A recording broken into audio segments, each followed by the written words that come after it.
Welcome everyone to my video series on Yule. I am Singer, Gothi of Fenris Kindred and Kindred of the Skuldamjod.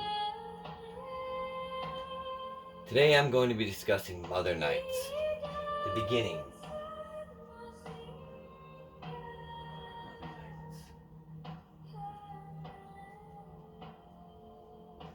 Today marks the beginning. Today is the last night of the old year before the 12 days and nights of Yule, and then the beginning of a new year. Things get very open at this time of year. So to start things off, we first honor those who are most important in bringing us into this world, the women. Today we honor Frigga, Mother Goddess, the disir,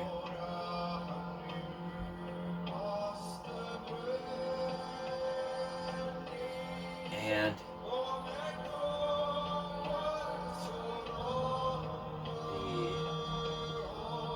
Asynjur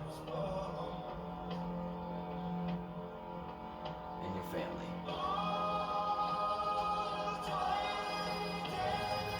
First off, we honor Mother Frigga. She is Odin's wife and the Mother Goddess. She represents childbirth. She represents motherhood and new life-giving forces in the world. She knows the future of all mankind through the ways of seeing and prophecy, but she speaks to no one of what she sees. For she knows that the future must unfold as it's meant to. Only slight changes can be made in fate. To try to tamper with someone's fate is nearly a death sentence of your own fate. So first to Frigga, the mother.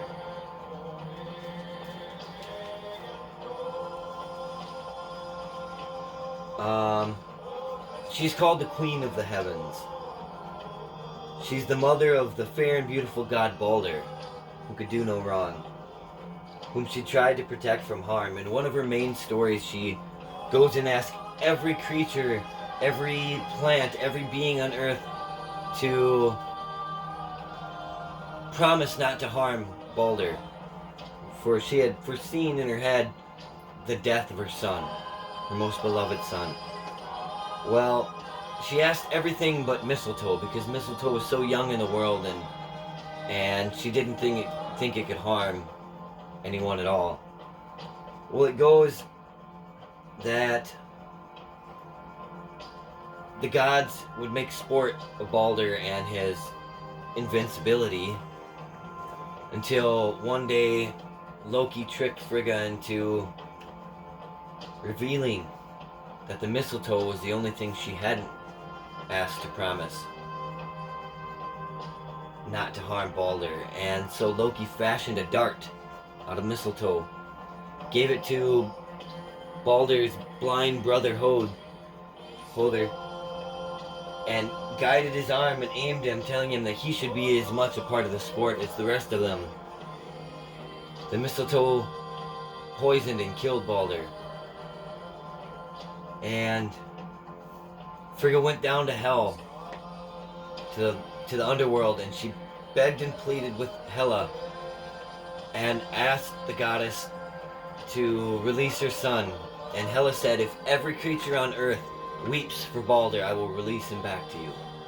So Frigga went and she spoke to every creature, every plant, everything on earth, and tried to get them to weep and cry, and everything wept, save for one old lady who refused to weep for Balder, saying, what has he ever done for me? Why should I weep for him? Well, the old lady was really Loki in disguise. Thus, Balder is trapped in Hela's citadel. Though treated like a king there, he's trapped in her icy realm until Ragnarok comes, where he may be freed along with all the others. So today we honor the great mother Frigga. We also honor the disir, mother goddess,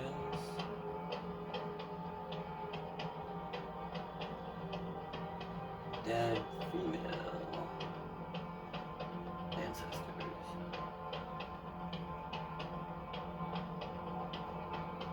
So here we honor our dead female relatives, our sisters. Hail to you, Mandy. Our mothers, our grandmothers. Hail to you, Edna.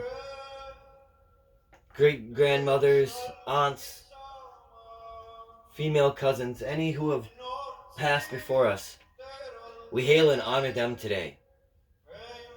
I say take a drink and stumble today. For Frigga, for the disir, the Asynjur. Oh, the Asynjur are female spirits, elves, wights, house trolls, as well as the other female goddesses. It's kind of all the female magical creatures. I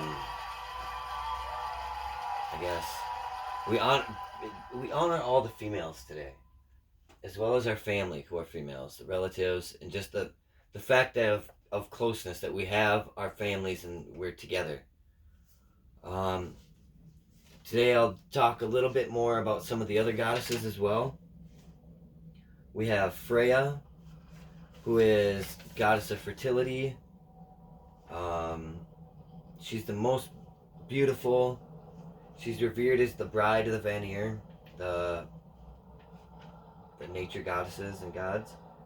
She offers fertility, prosperity to the community, as well as can be called on in marriages. Freya has a reputation to flirt. She enjoys love poetry and uses her love lore on many gods and creatures of the underworld. Although Loki has accused her of having incestuous relations with her twin brother Frey. As weird as that may seem, these days, in times past, that was one way to keep your bloodlines pure, was inbreeding between the same families. Her most prized possession is her golden necklace of the Brisings, her Brisingamen. She bartered sexual favors in order to obtain it, by promising to spend one evening with each of the 4 dwarves who crafted it. There's really no magical attribute given to it, but it is beautiful as she is. We have the goddess Fulla, who is Frigg's handmaiden. So let's do Freya, Fulla. Handmaiden and Frigga's messenger. She is a virgin goddess. Her long hair was worn loose with a golden band adorning her crown. This gold ring was a gift given to her by Nanna and Baldur, Baldur's wife and Baldur. Based on her long, loose hair and the presence of this golden band, she is believed to be a goddess of fertility, although she is not one of the Vanir. She's also guardian of Frigg's little box, which contains all of her jewelry. Fulla was also in charge of protecting Frigg's golden shoes and was entrusted with all of Frigg's secrets. Fulla and Frigg are sisters. Sisters.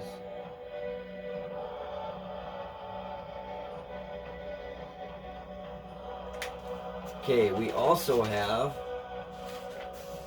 æsir.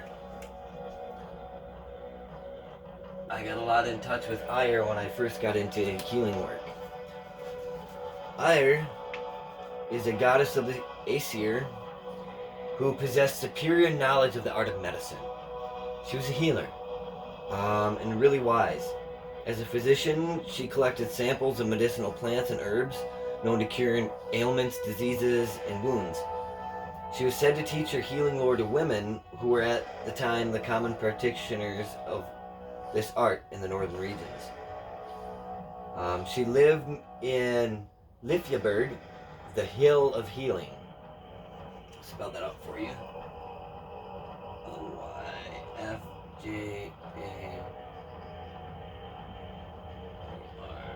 Lyfjaberg. Lifjaberg. According to the Lay of Svipdag in the Poetic Edda, Æsir was also known as the messenger of Mengloth, Svipdag's bride.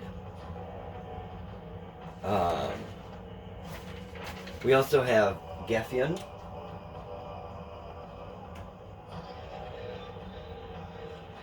who women who die unmarried are said to become servants to the goddess Gefjon. She resides in Frigg's palace. She's also described as a fertility goddess, but she's not one of the Vanir. We also have Gna held an important position as emissary to the goddess Frigg. She traveled great distances to deliver her messages, and is said to have soared through the sky swiftly and rapidly back and forth on errands. She'd ride over land and sea on her steed named Hofvarpnir, or Hoof Thrower. Na was also obligated to report all things she knew and saw during her voyages to Frigg. Kind of like Odin's ravens go out and look for things and let him know at the end of the day. Next is Hlyn. She's the goddess of consolation, and she serves as Frigg as a handmaiden. She brings relief to mourners, like people saddened by death or whatever else, and is said to pour soothing comfort into their hearts to ease their grief and loss. So when you're mourning the loss of a loved one, maybe one of our Asynjur, our disir, our dead relatives and family, maybe reach out to Hlyn.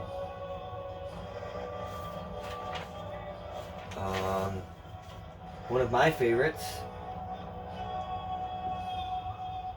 Idun. Idun held a special place in the Norse pantheon. She was the keeper of the golden apples of youth. She had this magic apple tree that made these golden apples that would keep the gods young, essentially, forever. In one of the stories, Loki tricks her into giving up the location of this tree, and he steals all her apples and he steals the tree. And he's got to give them to one of the giants, I think. Well, he ends up having to get it all back in the end, but in the meantime, the gods become old and feeble and start shitting their pants and pissing themselves and drooling all over, and even Odin becomes weak and old, and it's like a scary time for the gods. Everyone's getting old all of a sudden because they don't have these apples of youth to keep them young and strong. Things are righted eventually in the end, and Loki, of course, has to right things or lose his head. But Idun is very much keeps a special place with her golden apples. Golden apples. Up there. Lofn. She's the giver of permission. And this would be like consent in band couplings to join in matrimony. So eloping, your parents don't approve and you're gonna do it anyways. Lofn would bring peace to that situation and still bring you prosperity. She was said to be a mild and gentle woman in nature. This authority was given to her by Odin and Frigg, so she's got authorization to clear away barriers that would otherwise prevent lovers from staying together. So pretty important. We also have Saga. She has stories named after her, literally, sagas. The sagas of the Icelanders, Heimskringla, sagas of the kings of Norway. They're kind of stories mixed in with historical information that kind of give a record while telling a story of what happened. Saga was a goddess of history. She belonged to the Aesir, and her role was to transcribe and keep close records of all worldly occurrences. She resides in a large hall in Asgard called Sokvabek.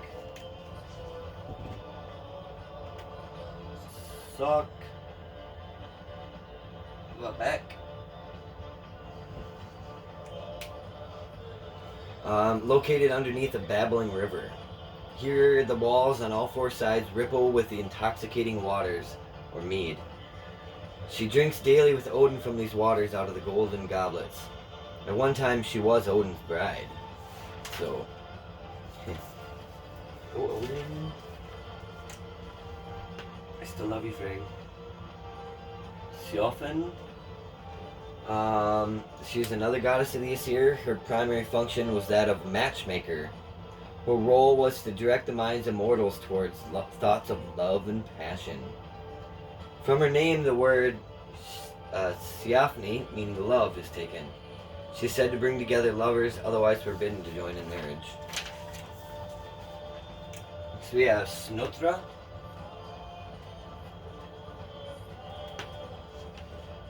Goddess of virtue and self-discipline. She's said to be a woman of wisdom and was very well composed. Mortals who possess self-control are said to be Snotr prudent. That's really all we know about her, though. We have a couple left. We have Var, who is a goddess who would listen to sacred vows made by men and women in love. These pacts are called Var, V-A-R-A-R, which is where your oaths or your